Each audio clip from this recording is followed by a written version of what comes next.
Hi, I'm Jean Louise. But back when I was that girl over there on the bench, they called me Scout. I'm watching for Atticus. Atticus.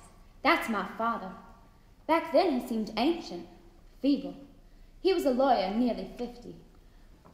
Now Boo Radley's in there all by himself. Wonder what he does. Looks like he'd stick his head out the door sometime. Well, he comes out when it's pitch black. I seen his tracks in the yard some mornings. And once, I even heard him scratching on the screen door. Let's throw a pebble against the front door, and then when he comes out, let's tell him we want to buy him an ice cream. That'll seem friendly. Maybe if he came out and sat a spell with us, he'd feel better. How do you know I don't feel good now? How good would you feel if you had to be shut up in a house for 100 years? Nothing but cats to eat. Of course, if you're rather odd, brother. Better leave it to me. You're not going to throw a pebble at the Radley house. Maybe you ran out. I guess I have to keep on showing you. Jem? Your father. Atticus! Just what were you about to do, Jem? Nothing, sir. I don't want any of that. Tell me. I was going to throw a stone at the Radley house to make Boo come out. Why? Because, sir, we thought he might enjoy us. There's been a lot of high talk around town that I shouldn't do much to defend Tom Robinson. I'm going to defend that man. They say you shouldn't, then why are you going to do it? I guess the main reason, if I didn't defend him, I couldn't hold my head up anymore. I couldn't even tell you or Jem not to do something again. You mean Jem and me wouldn't have to mind you no more? That'd be about right. Why? Because I couldn't ask you to mind me again. I guess every lawyer in his career gets a case that affects him personally. This one's mine. Hey, Mrs. Dubose, did you see my Don't father? you say hey to me, you ugly girl. You say good afternoon, Mrs. Dubose. In point of fact, Jem and I didn't make it down the street before we'd been slapped down again about our father. Come on. You should be in a dressing camisole, young lady. If someone don't change your ways, you're gonna grow up waiting on tables. Imagine a Finch waiting on tables at the OK Cafe. I was terrified. The OK Cafe was a dim organization at the edge of town. Jem and I still didn't know what was the matter with Mrs. Dubose. But that's part of what Atticus wanted us to do. Part of why I'm trying to remember it all now. Do you really think so? Do you really think so was a dangerous question coming from Atticus. I decided he was about to deal with somebody. This was too good to miss. I'm going to Scout, wait!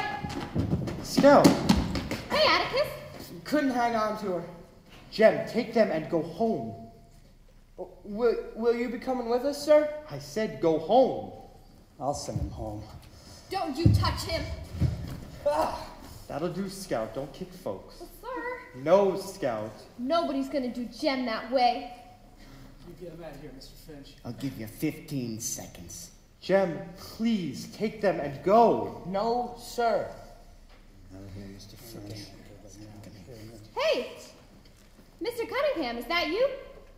Hey, Mr. Cunningham, it's me, Jean Louise Finch. You brought us a big bag of turnip greens once, remember? I go to school with your boy Walter.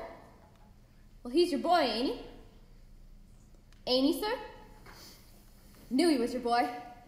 Maybe he told you about me once because I beat him up one time, but he was real nice about it. Tell Walter hey for me, won't you? Hey, Mr. Cunningham, my father was telling me about your entailments. He said they're bad. Hey, Atticus, I was just telling Mr. Cunningham about entailments. But I remember you said not to worry. It takes long sometimes, but you'll all ride it out together. What's the matter? Can't anybody tell me? Mr. Cunningham, what's wrong? Ain't nothing the matter, little lady. I'll tell my boy you said hey. Let's get out of here, boys. We're going home. You said she had a black eye starting. Which eye? What side of the face was she beat up on? It was her left eye. Is that her left looking the way you were, or facing you? Her right eye, that would make it her right eye, Mr. Finch. I remember now, she was plenty banged up on that side of her face. Mr. Ewell, tell us what happened on the evening of November 21st. Well, I was bringing in a load of kindling, and just as I got to the fence, I heard Mayella screaming like a stuck hog from inside the house. And what time was it? Just 'fore sundown. As I was saying, I heard Mayella screaming like a stuck... She was screaming? She was raising this holy racket. So I dropped my load and ran up to the window. Do you remember him beating you about the face? Well, I don't recollect. I mean, yes, he hit me. He hit me, definitely. Was your last sentence your answer? Yes, he hit me. I just don't remember because, you see, it all just happened so fast that I just... Don't cry, young woman. It's all right. Let her cry if she wants to, Judge. We've got all the time in the world. Get me up here and mock me, will you? I'll answer any question you've got. That's fine, Miss Mailer. There's only a few more. Can you identify the man who attacked you? Yes, I will. That's him right yonder. What happened next? Well, she jumped at me, Mr. Finch. Jumped? Violently? No, sir, she hugged me. She hugged me around the waist. Then what happened? She says, hug me back, and I says, Miss Mayella, let me out of here. And I tried to run, but she got her back against the door, and I would have had to push her. I didn't want to harm her or nothing. And I says, let me pass, Miss Mayella. But just when I said it, Mr. Yule yonder started hollering through the window. What did he say? Something not fitting to say. Not fitting for these folks and children to hear. Answer the question. What did he say, Tom? You must tell the jury. He says, you damn slut, I'll kill you. And then what happened? Mr. Finch, I was running so fast I didn't know what happened. What did she do? She tempted a black man. She did something that in our society today is unspeakable. She is white, and she tempted a black man.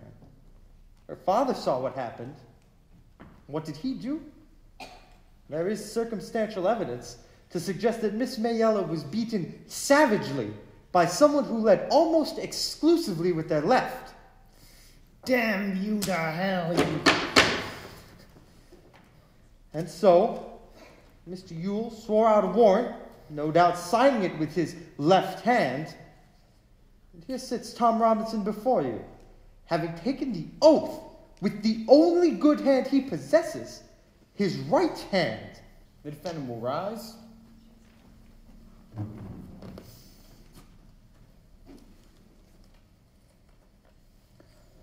The jury finds the defendant guilty. Tom's dead. Mr. Finch, they shot Tom. Turn on your light again. It went out. Something wrong with it. Come here. Give me your hand. How do you know where we're at? We must be under the tree because we're passing through a cool spot. No, Scout. Just be real quiet. Just a thunderstorm getting closer. Not that, Scout. Listen. I hear Run, Scout, run! Ah! Ah, Janet! Scout, give me your hand! Ah! Atticus, Yes, Scout?